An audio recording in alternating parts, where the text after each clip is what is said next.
You know, in the past we've talked a little bit about the 5C kit and the small pack that I had it in. And I told you that, you know, depending on my needs for the day, I might have that pack, I might have a bigger pack, I might have a medium-sized pack. Well, I have 3 pack systems right now.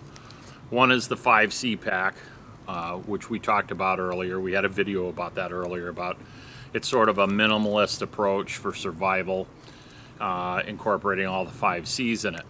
Then I have a medium-sized pack, which is a Kelty backpack, and I believe that pack was actually designed for cross-country skiers.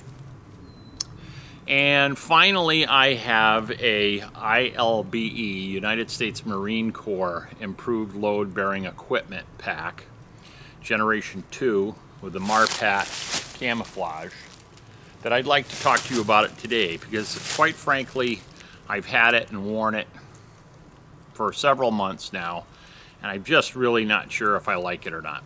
You know, and that might seem a little strange to most people, because, you know, John, make up your mind. You like it or you don't like it. Well, if you'll indulge me a couple of minutes here, I'm going to do a overview of it. It's not going to be a highly technical specifications type review, because you can find plenty of those out there on YouTube. All you got to do is use their search engine, and there's dozens of ILBE type videos. This is just my, I guess, a mini rant, if you will, about the likes and dislikes of this pack. So coming up next on Black Squirrel Bushcraft, let's take a look at the ILBE from the United States Marine Corps Generation 2 pack, and let's see what we can learn about it. Maybe you can teach me a few things too. So stay tuned.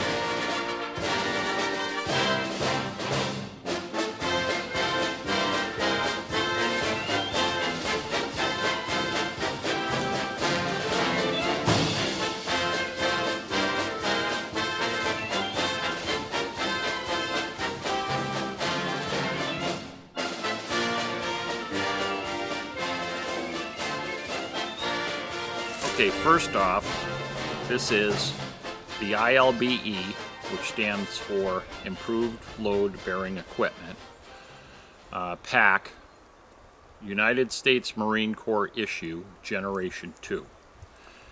Now, I don't profess to be an expert about it. You know, like a lot of people, I went on to YouTube and, you know, looked at some Army surplus stuff and decided, hey, there's a good looking pack. Looks like it's heavy duty, well made, did some research, like the MOLLE system on it, all that whole gamut of things that we look for as campers, bushcrafters, whatever, and decided I would buy it. And I did, and I paid about, I'm going to do a little spin here, I think I paid about $89 and $10 in shipping for this pack. All right, it came with, and actually in very good condition, but it was used. It was used and very lightly used, didn't have a whole lot wrong with it. Let me talk, since I'm wearing it, before I go ahead and take it off and kind of go through it a little bit with you, let me just tell you about the outside and some of the likes and dislikes. First of all, this pack was probably fitted to an individual that might have been a little bit shorter than myself. However, it's adjustable. So I have adjusted it, you know, maybe an inch or so in terms of the hip belt, and so it fits, I think it fits me well. But I don't really know if it's fitting me properly enough, other than to go by the normal standards you would go by in terms of a backpack, in terms of loading it, you know, the heaviest things at the very top and then closest to your back, and then lower weight things going down, etc. And it travels very well. So one of the things I do like about it is that I can take whatever I want to take in it, because it's very high capacity, and I'll put the number of liters that it's supposed to hold, and it's very well made. I mean, this thing is, well, it's for the United States Marine Corps. So, and that's the thing. I always have to remind myself that, hey, this pack was made for a Marine in wartime conditions. Okay? Case closed. So the government, in particular the Marine Corps, gave the contractor a list of specifications that they needed to meet to build this pack. Okay? Nobody asked me, so it's none of my business what the Marine Corps uses, so I'm just taking what he specified he wanted and tried to fit it into my lifestyle, and I understand that. So when you make the decision on buying this thing, realize that it is for the Marine Corps. And it would be nice, and I've searched, and I haven't really found a YouTube with a guy from the Marines who wore this thing that said, I really liked it, or I really hated it, and here's why of each. I haven't really found it. If you know of a video out there with a guy from the Marine Corps that's worn this thing, put the link in the comments below, because I'd like to see it. So all I have to go on is all of these people that buy it aftermarket like I did, that were never in the Marine Corps, that are just, you know, we're bushcraft junkies going out in the woods on the weekends most of the time, sometimes for 4 days or whatever. So, having said that, this is just my opinion. Hip belt, awesome.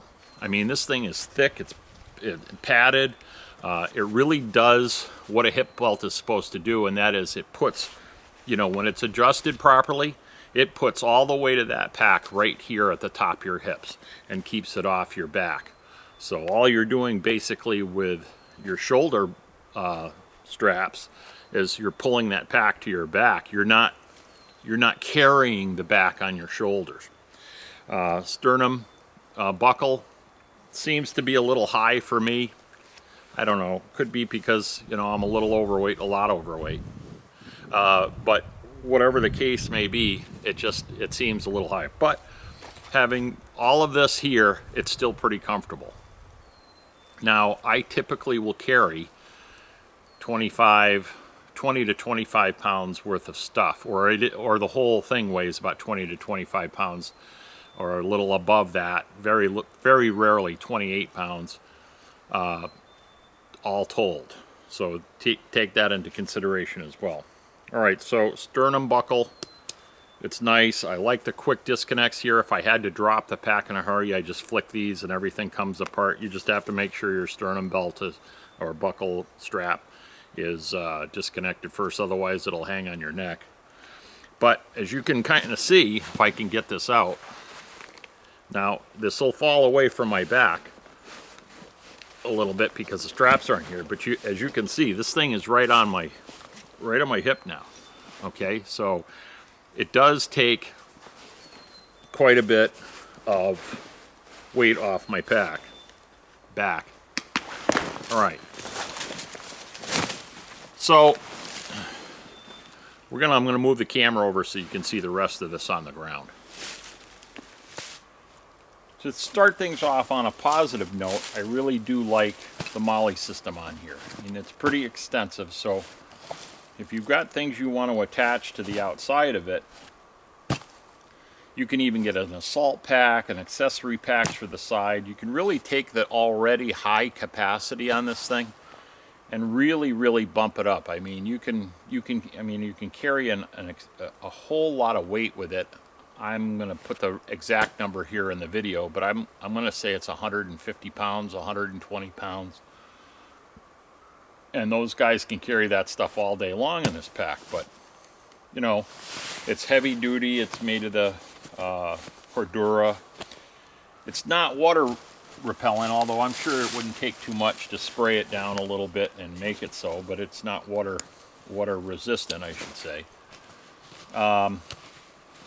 Okay, but some of the things I don't like about it is on the outside, there's no real compartments, okay? There's a sleeve here and a sleeve here. You could put an axe handle through here and a pocket down on each side that you could lay your axe head in, or I carry my tripod and sometimes it rests in the bottom there. But there's no zippered compartment that comes on, you know, built into the pack on the outside, with the exception of the lid itself, which I'll show you in a minute, but it's on the top and the zippered portion's in the front. Okay?